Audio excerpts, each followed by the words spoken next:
Hi all, welcome to PSC memorize. 2024 June 29 തൊഴിൽ വാർത്തയിൽ വന്ന കറണ്ട് അഫയേഴ്സും അതിൻ്റെ വിശദാംശങ്ങളുമാണ് ഈ വീഡിയോയിൽ പറയുന്നത്. ഇന്ത്യയുടെ ആദ്യ ആണവ പരീക്ഷണത്തിന് 50 വർഷം തികഞ്ഞത് എന്നാണ്? ഉത്തരം 2024 മെയ് 18. 1974 മെയ് 18 രാജസ്ഥാനിലെ താർ മരുഭൂമിയിലുള്ള പൊക്രാൻ ടെസ്റ്റ് റേഞ്ചിൽ രാവിലെ 8:05 ആദ്യ ആണവ പരീക്ഷണം വിജയകരമായി നടന്നത്. ബുദ്ധജയന്തി ദിനത്തിൽ നടന്നതിനാൽ ബുദ്ധ ചിരിക്കുന്നു എന്നാണ് പരീക്ഷണത്തിന് നൽകിയ പേര്. 12 മുതൽ 13 കിലോ ടൺ TNT ശക്തിയുള്ളതായിരുന്നു സ്ഫോടനം. ഇന്ദിരാഗാന്ധിയായിരുന്നു അക്കാലത്തെ പ്രധാനമന്ത്രി. പരീക്ഷണ വിജയത്തോടെ US, Soviet union, UK, France, China എന്നിവ ഉൾപ്പെട്ട ന്യൂക്ലിയർ ക്ലബിലെ 6ാമത്തെ രാജ്യമായി ഇന്ത്യ മാറി. 1998 മെയ് 11, 13 തീയതികളിൽ പൊക്രാനിലെ അതേ ടെസ്റ്റ് റേഞ്ചിൽ വെച്ച് രണ്ടാമത്തെ ആണവ പരീക്ഷണവും വിജയകരമായി നടന്നു. ശക്തി 1, 2, 3, 4, 5 എന്നീ പേരുകളിലുള്ള 5 ബോംബുകളാണ് പരീക്ഷിച്ചത്. ഓപ്പറേഷൻ ശക്തിയുടെ ഭാഗമായി നടന്ന ഈ പരീക്ഷണങ്ങൾ പൊക്രാൻ 2 എന്നറിയപ്പെടുന്നു. AB വാജ്പേയി ആയിരുന്നു ഇക്കാലത്ത് പ്രധാനമന്ത്രി. അടുത്തിടെ ഹെലികോപ്റ്റർ അപകടത്തിൽ മരിച്ച ഇബ്രാം റെയ്സി ഏത് രാജ്യത്തെ പ്രസിഡന്റ് ആയിരുന്നു? ഉത്തരം ഇറാൻ. ഇറാൻ അസർബൈജാൻ അതിർത്തിയിൽ ഇരു രാജ്യങ്ങളും ചേർന്ന് നിർമ്മിച്ച കിസ് കലാസി അണക്കെട്ട് ഉദ്ഘാടനം ചെയ്ത ശേഷം തബ്രീസിലേക്ക് മടങ്ങവെയാണ് US നിർമ്മിത ബെൽ 212 ഹെലികോപ്റ്റർ അപകടത്തിൽപ്പെട്ടത്. സംഗീത പ്രതിഭയായ പോൾ മക്കാർട്ട്നി അടുത്തിടെ വാർത്താ പ്രാധാന്യം നേടിയത് എങ്ങനെയാണ്? ഉത്തരം ബ്രിട്ടനിലെ ആദ്യത്തെ ശതകോടീശ്വരനായ ഗായകൻ. US-ലെ ഏത് സർവകലാശാലയാണ് മാക്സ് എന്ന പൂച്ചയ്ക്ക് ഓണററി ഡോക്ടറേറ്റ് നൽകി ആദരിച്ചത്? ഉത്തരം വെർമോണ്ട് സർവകലാശാല. മനുഷ്യരുമായുള്ള സൗഹൃദത്തിൻ്റെയും സാമൂഹിക ഇടപെടലിൻ്റെയും പേരിലാണ് ഡോക്ടർ ഓഫ് ലിറ്റർ അച്വർ എന്ന പേരിൽ ഡോക്ടറേറ്റ് നൽകിയത്. തൈവൻ പ്രസിഡന്റായി അധികാരമേറ്റത്? ഉത്തരം വില്യം ലായ്. കടുത്ത ചൈന വിരുദ്ധനും ഡെമോക്രാറ്റിക് പ്രോഗ്രസീവ് പാർട്ടി നേതാവുമാണ്. 2027 ഫിഫ വനിതാ ഫുട്ബോൾ ലോകകപ്പിന് ആതിഥ്യം വഹിക്കുന്ന രാജ്യം? ഉത്തരം ബ്രസീൽ. വനിതാ ഫുട്ബോൾ ലോകകപ്പിന് ആതിഥേയരാകുന്ന ആദ്യ ദക്ഷിണ അമേരിക്കൻ രാജ്യം കൂടിയാണ് ബ്രസീൽ. 4 വർഷം കൂടുമ്പോഴാണ് ടൂർണമെന്റ് നടക്കുക.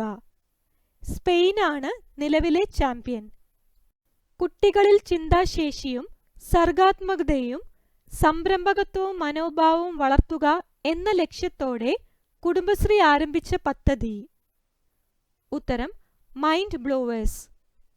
1 വർഷം നീളുന്ന പദ്ധതിയിലൂടെ സംസ്ഥാനത്തെ 50,000 കുട്ടികളെ പരിശീലിപ്പിക്കും. ബംഗളൂരു ആസ്ഥാനമായി പ്രവർത്തിക്കുന്ന ഉദ്യം ലേണിംഗ് ഫൗണ്ടേഷന്റെ സഹകരണത്തോടെയാണ് പദ്ധതി നടപ്പാക്കുന്നത്.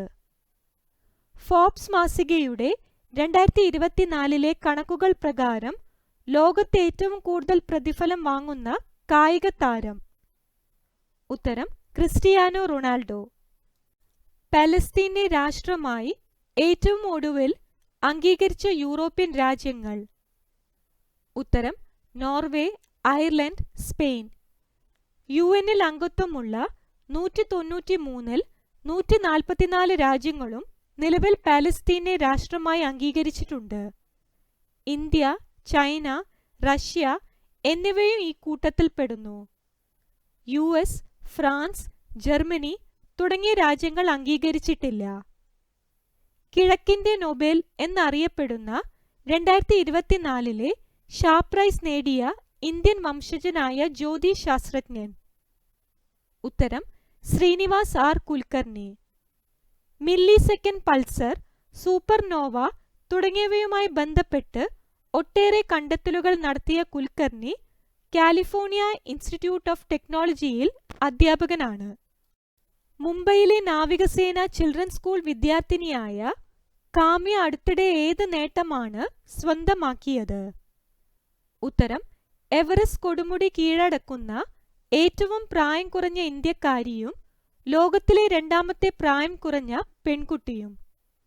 2024 മെയ് 20-നാണ് 29,032 അടി ഉയരമുള്ള കൊടുമുടി കാമ്യയെയും പാലക്കാട് കൽപ്പാത്തിയിൽ കുടുംബ വേരുകളുള്ള പിതാവ് എസ് കാർത്തികേയനും ചേർന്ന് കീഴടക്കിയത്. 2024 അന്താരാഷ്ട്ര ബുക്കർ സമ്മാനം നേടിയത്? ഉത്തരം ജെന്നി എർപെൻബെക്ക്. കിഴക്കൻ ജർമ്മനിയുടെ അന്ത്യവർഷങ്ങളുടെ പശ്ചാത്തലത്തിൽ 19-കാരിയും 50 വയസ്സുകാരനും തമ്മിലുള്ള തീവ്ര പ്രണയകഥ പറയുന്ന കെയ്റോസ് എന്ന നോവലിനാണ് സമ്മാനം. ഈ പുരസ്കാരം നേടുന്ന ആദ്യ ജർമ്മൻ എഴുത്തുകാരിയാണ്. മൈക്കൽ ഹോഫ്മാൻ ആണ് നോവലിന്റെ പരിഭാഷകൻ. ബുക്കർ സമ്മാനം നേടുന്ന ആദ്യ പുരുഷ പരിഭാഷകൻ കൂടിയാണ്. സമ്മാന തുകയായ £1,00,000 എഴുത്തുകാരിക്കും പരിഭാഷകനും തുല്യമായി വീതിച്ചു നൽകും. മറ്റു ഭാഷകളിൽ നിന്ന് മൊഴിമാറ്റം ചെയ്ത് ബ്രിട്ടനിലും അയർലൻഡിലും പ്രസിദ്ധീകരിക്കുന്ന നോവലുകൾക്കാണ് അന്താരാഷ്ട്ര ബുക്കർ സമ്മാനം നൽകുന്നത്.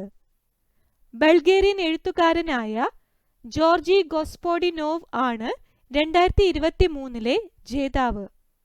യുനെസ്കോയുടെ memory of the world Asia Pacific regional രജിസ്റ്ററിൽ ഇടം പിടിച്ച ഇന്ത്യയിൽ നിന്നുള്ള 3 പൗരാണിക ഗ്രന്ഥങ്ങൾ.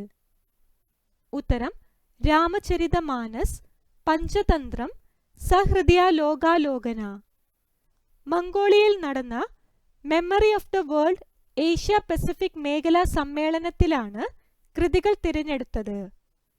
വിസ്മൃതിയിൽ ആണ്ടുപോകുന്ന പൗരാണിക രേഖകൾ സംരക്ഷിക്കുക എന്ന ലക്ഷ്യത്തോടെ 1992 MOW പദ്ധതി ആരംഭിച്ചത്. 1998 ഏഷ്യ പസഫിക് സമിതി രൂപവത്കരിച്ചു. നിർമ്മിത ബുദ്ധിയിൽ പ്രവർത്തിക്കുന്ന ലോകത്തിലെ ആദ്യ നയതന്ത്ര പ്രതിനിധിയുടെ പേര്? ഉത്തരം വിക്ടോറിയ ഷീ. യുക്രൈൻ വിദേശകാര്യ മന്ത്രാലയത്തിന്റെ വക്താവായാണ് പ്രവർത്തിക്കുക. ഇന്ത്യയിലെ ആദ്യത്തെ ഭരണഘടനാ പാർക്ക് ഉദ്ഘാടനം ചെയ്തത് എവിടെയാണ്? ഉത്തരം പൂനെ.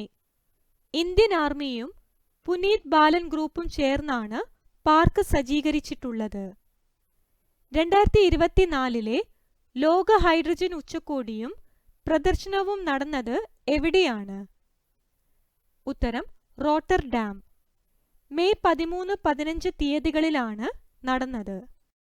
ഇന്ത്യയും ഫ്രാൻസും ചേർന്ന് സംയുക്തമായി സംഘടിപ്പിച്ച സൈനിക അഭ്യാസത്തിന്റെ പേര്? ഉത്തരം ശക്തി. മെയ് 13 മുതൽ 26 വരെ മേഘാലയയിലായിരുന്നു അഭ്യാസം നടന്നത്. അടുത്തിടെ ബംഗാൾ ഉൾക്കടലിൽ രൂപം കൊണ്ട റെമൽ ചുഴലിക്കാറ്റിന് ആ പേരു നൽകിയ രാജ്യം? ഉത്തരം ഒമാൻ. മണൽ എന്നാണ് അർത്ഥം. 77ാമത് കാൻ ചലച്ചിത്രമേളയിൽ ഗ്രാൻഡ് പ്രീ പുരസ്കാരത്തിന് അർഹമായ ഇന്ത്യൻ സിനിമ? ഉത്തരം all we imagine as light. Payal കപ്പാടിയാണ് സംവിധായിക. ചിത്രത്തിലെ കേന്ദ്ര കഥാപാത്രങ്ങളെ അവതരിപ്പിച്ചത് മലയാളികളായ കനി കുസൃതി, ദിവ്യപ്രഭ എന്നിവരാണ്. 30 വർഷത്തിനു ശേഷമാണ് ഒരു ഇന്ത്യൻ ചിത്രം കാൻ മേളയിൽ മത്സര വിഭാഗത്തിലെത്തിയത്. 1994 ഷാജി എൻ കരുൺ സംവിധാനം ചെയ്ത സ്വം ആണ് കാനിൽ ഇതിനു മുൻപ് മത്സരിച്ച ഇന്ത്യൻ ചിത്രം. കാനിലെ അൺസർട്ടൻ റിഗാർഡ് വിഭാഗത്തിൽ മികച്ച നടിയായി അനസൂയ സെൻഗുപ്ത തിരഞ്ഞെടുക്കപ്പെട്ടു. ദ ഷെയിംലെസ് എന്ന ചിത്രത്തിലെ അഭിനയത്തിനാണ് പുരസ്കാരം ലഭിച്ചത്. ഇതോടെ ഈ വീഡിയോയിൽ ഉൾപ്പെടുത്തിയ പോയിന്റ്സ് ഒക്കെ ഡിസ്കസ് ചെയ്തിരിക്കുന്നു. ബാക്കിയുള്ള പോയിന്റ്സ് അടുത്ത വീഡിയോയിൽ ഉൾപ്പെടുത്താം. ഈ വീഡിയോ നിങ്ങൾക്ക് ഉപകാരപ്പെടുകയാണെങ്കിൽ ദയവായി ലൈക്കും ഷെയറും സബ്സ്ക്രൈബും ചെയ്യുക. Thank you.